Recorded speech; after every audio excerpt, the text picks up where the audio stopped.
today we see how we turn this into this.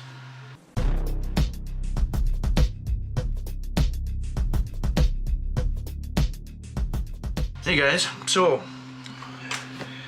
Basic Painter here again, and still not painting, still printing.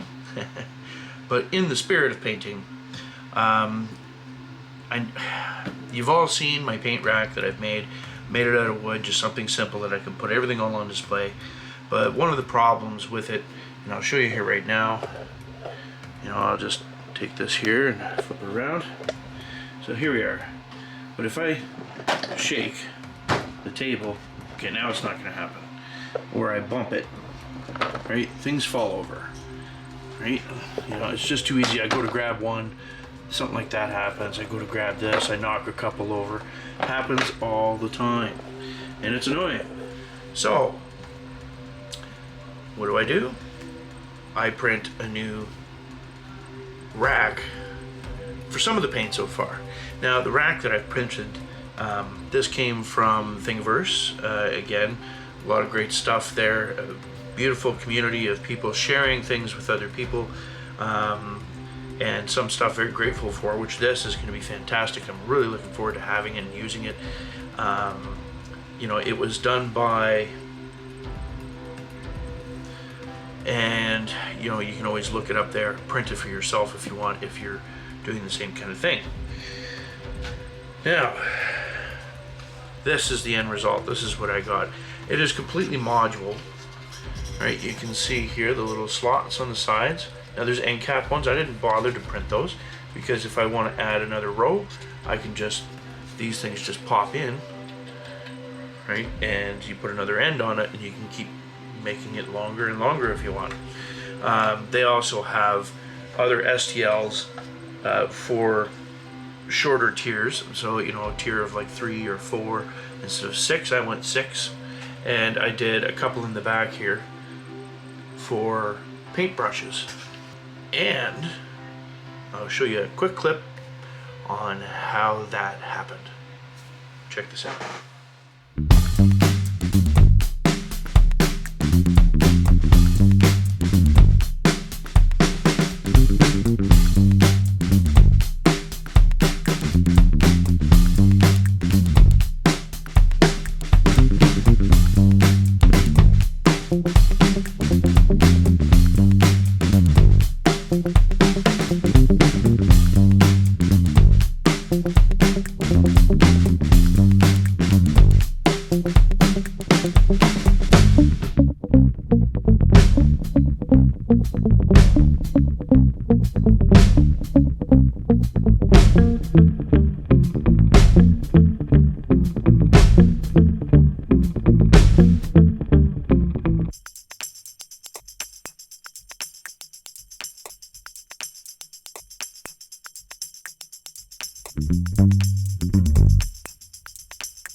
Cool. I'm really excited. I did most of the printing on this on my new Prusa Mark III printer. I am in the midst of putting a video together where I actually put that printer together, but it was like 3 days of recording. So I have a lot of editing to do, and I'm just one guy. So that said, it is coming. You'll see me actually get my Prusa kit in, and every single screw, every single part is completely not assembled, and I have to assemble it all myself. They have a very immersive book of instructions on how to. And you know, I put it all together, and by far this printer is probably the most reliable, easiest printer to use. Loading and unloading filament, you know, unloading filament and loading another one for another color, you know, using the Prusa software as well, the slicer software, you know, everything about it is fantastic. Oh, to this guy right here. Oh yeah, okay, that's gonna show it backwards, isn't it? Anyway, yeah, Joseph Prusa, you make fantastic stuff, sir. Thank you.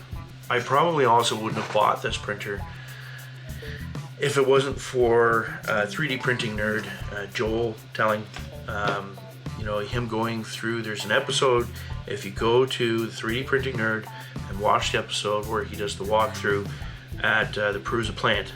It's a fantastic video, and I was kind of touched by that because, you know, they seem like fantastic people, fantastic company, you know, and they even give you a bag of gummy bears with every printer, you know, so you've got something to munch on while spending all this time building your printer. It's pretty neat. But I recommend watch that video. Go to 3D Printing Nerd, watch that video if you're into or looking into getting into 3D printing, and it'll change your perspective on printing, really, when you see what they do. And compared to the Ender 3 Pro that I bought, quite a bit more expensive, but you know what, you really get what you pay for. And this, it's a fantastic printer. Now, don't get me wrong, my Ender 3 is also a fantastic printer. In fact, it's actually the one that's running right now, printing out just another little track for Gravitrax for my daughter. And you know, with all the upgrades and everything else that I've done to it, it is super silent. It runs super smooth. Well, you know what? Let me even show you.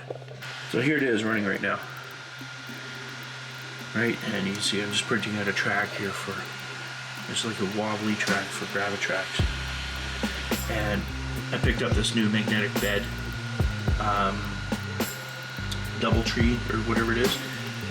It's kind of like the same kind of bed that comes with the Prusa.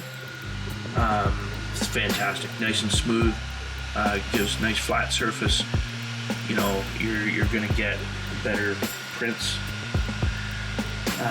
I also have the upgraded light in there, and like I've showed before, I've done a few other things. I've got the direct system here now for the extruder and the hot end, and you can hear how quiet that is. Like, I'm zoomed right in.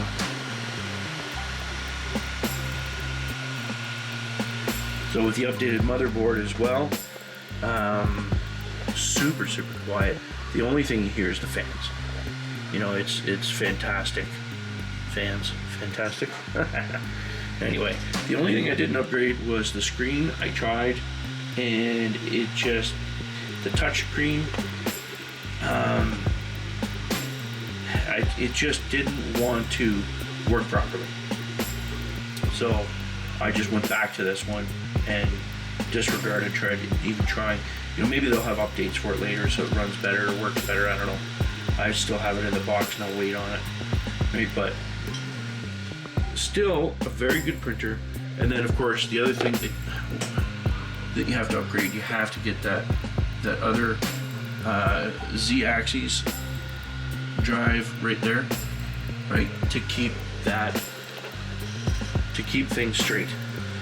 If you don't have that, telling you, you know, especially if you're doing multiple prints, makes a huge difference. So there's that. But here is the Prusa, fully built, fully operational, works fantastic. I even printed it. I've got my little arm here for my GoPro Hero 8 there, right, that does the time-lapse videos like you just watched. For the thing that this video is actually really all about is about making this stand for my ink, for my paint. Now, straighten this back out. Now, I have multiple types of paint, as you saw. I've got Army painter, I've got Vallejo paint, and I've got Citadel paint. And of course, the one thing is that Citadel paint has a different kind of little,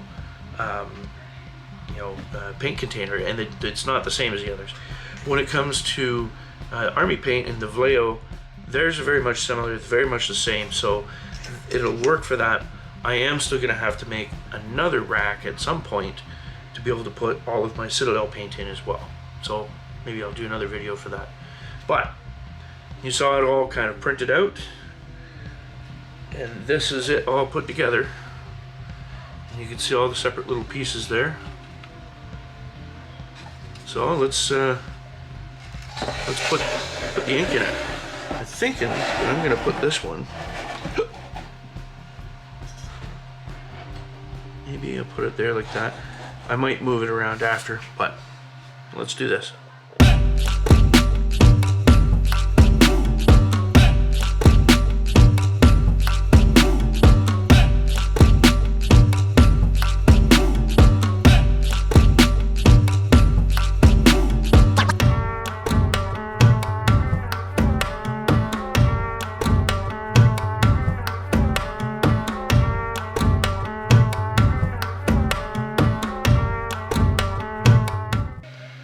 And there it is, folks.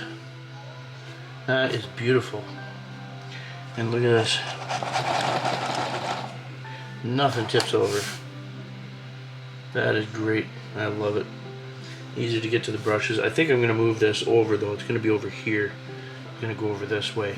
Still be where I kind of had it before, but I still got to make the ones for the Citadel paints. Because, even those, again, see, they just kind of fall over. I had little rings that they kind of sit on, and it helps them stay a little bit, but get rid of this now, and I still have all of that over there, so it's going to be nice to have this organized. I might try and see if I can build something for this to put up on the wall, so that way I can kind of spread everything all out here instead. I've got my acrylics and stuff up here. So that's it for today, guys. Just a short video, just so that I can at least get something out there for you, show that I am still doing stuff here, and I'm getting prepared. Hopefully we're going to see Frosthaven coming soon. I can't wait to start painting some of that. And I have been painting some other stuff, but I've also been building things, like, for printing. So I got a few things I could do video now. This actually I just finally finished. I get the magnets for it, so it actually stays shut. So I got a great big 20-sided die I can roll, but I can also store my other stuff in there too. Very cool. But that's pretty much it. So until next time, guys, if you like the content you see, please subscribe. Please, hit the little bell so when I do finally get another video out there. And don't forget, my internet kind of sucks right now, so it's really hard for me to upload. It takes time, sometimes multiple times before I can finally get it up there. Hopefully this spring, when the ground thaws, we will be getting fiber here, so that's going to change. I'll be able to get to more videos out more readily for you guys. Subscribe, comment, let me know what you think. Thanks to those that have left some comments there in the past. It's great to see, even if there's negativity, it's all taken with taken in as criticism. If there's anything I can improve, let me know.